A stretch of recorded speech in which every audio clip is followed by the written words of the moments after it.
السلام عليكم ورحمة الله وبركاته. ألقي عليك تحيتي بادئ ذي بدء.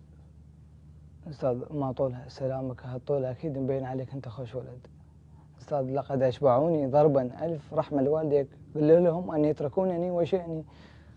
لقد وصلتني أخبار عنك بأنك أسأت الأدب في الجامعة يا فتى. تبا لهم مولاي، وينك ايش حكي؟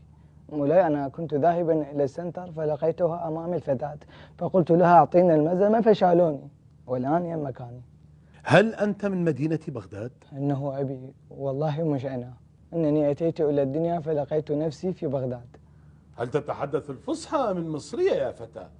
أنت من بغداد، فلماذا تم قبولك في جامعة الموصل؟ أستاذ القبول المركزي لقد صمت أجدادي وأجداد عشيرتي فأتى بي إلى هنا يمكم. لكنها جامعات الولاية تختلف عن جامعاتكم يا فتى. باع الخشوع مولاي، أنت كم مرة مفجر روحك؟ بفعلتك النكراء هذه ستحصل منا على 90 جلدة. أستاذ أنا لو مطلع 90 كان هسه هندسة ببغداد أستاذ. وماذا ستفعل لو كنت في جامعة بغداد؟ سألتني أستاذ، أكيد أول ما يعني أريد أداوم أصبغ شعري أبيض، كلب بوليس أسود كل كبير، يخافون منه الناس، أكم شيء هيك بوت واصل للركبة أستاذ. ولماذا كل هذه الجلبة؟ أستاذ غير حتى أفاجئهم، يعني هسه هنا إذا أريد أفاجئكم شو أسوي؟ أفجر روحي يلا تتفاجئ، شو أسوي لك؟ لا تجعلني أغضب منك، فملابسك لم تعجبني البتة. شنو؟ البتة. الله أستاذ وين وديتني، ذكرتني ببغداد أستاذ. هاي البتة إذا تحط لها وين تصير بتاوين يمنا ببغداد، أموت عليها أنا. لا تغير الحديث، كلمني على ملابسك. أستاذ أنا كشيخ مو بيدي أستاذ، أنا أحب ألبس باته خضراء وياها مناظر خضراء، يعني أحب أنسق هنا يمكم إذا ألبس مناظر خضراء شو أنسق حزام ناسف أخضر وياها أستاذ.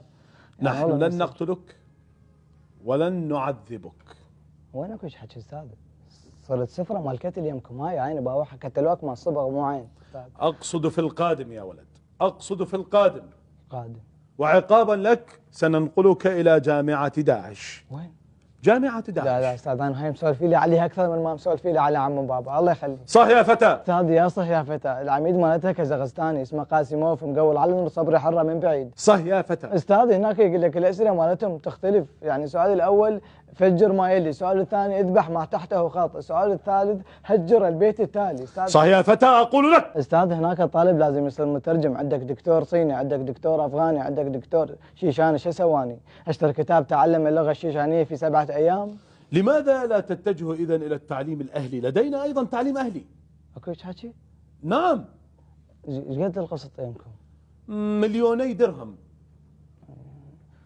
يعني إذا فجر روحي يصير 1,000,000؟